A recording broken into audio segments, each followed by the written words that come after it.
क्यों कैंसिल हो जाते हैं हेल्थ इंश्योरेंस क्लेम, और एक ऐसा नियम है जिसके तहत आपका हेल्थ इंश्योरेंस क्लेम कभी नहीं कैंसिल होगा, वो मैं आपको सबसे एंड में बताऊंगी। पर पहले रीजंस। पहला कि प्री एग्जिस्टिंग कोई डिजीज थी, पुरानी बीमारी थी जिसे छुपाया गया। दूसरा, शायद वेटिंग पीरियड में आपको हॉस्पिटल में एडमिट होने की नौबत आ गई और आपको इसीलिए क्लेम नहीं मिल पाएगा। और तीसरा, एक्सक्लूजन्स होते हैं।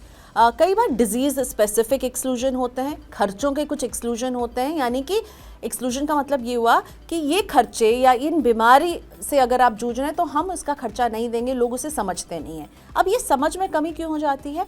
क्योंकि इंश्योरेंस खरीदते वक्त आप रूल्स और रेगुलेशन को समझते नहीं हैं। एक कंपनी वाला है जो आपको पुश करता रहता है प्रोडक्ट, और आप खरीद लेते हैं, ना सवाल पूछते हैं, ना नियम को ठीक से पढ़ते हैं, और फिर एंड में आप फंस जाते हैं। कंपनी को क्या करना चाहिए?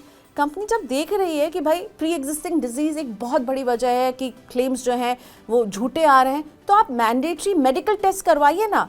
आप नहीं करवाएंगे क्योंकि तब बहुत लोग फिल्टर आउट हो जाएंगे, उनके लिए प्रीमियम बढ़ जाएगा, तो शायद लोग नहीं खरीदेंगे। और कंपनी क्या चाहती है? उनका प्रीमियम तो आता रहे, तो इसलिए वो मैंडेटरी नहीं कर रही है मेडिकल टेस्ट। और इसीलिए कई लोग जो हैं खरीद तो लेते हैं, प्रीमियम भरते रहते हैं, और एंड में जब टाइम आता है क्लेम मिल ही नहीं पाता है। लेकिन हाँ, क्या आप जानते हैं कि हेल्थ इंश्योरेंस के साथ होता है एक मॉरेटोरियम पीरियड?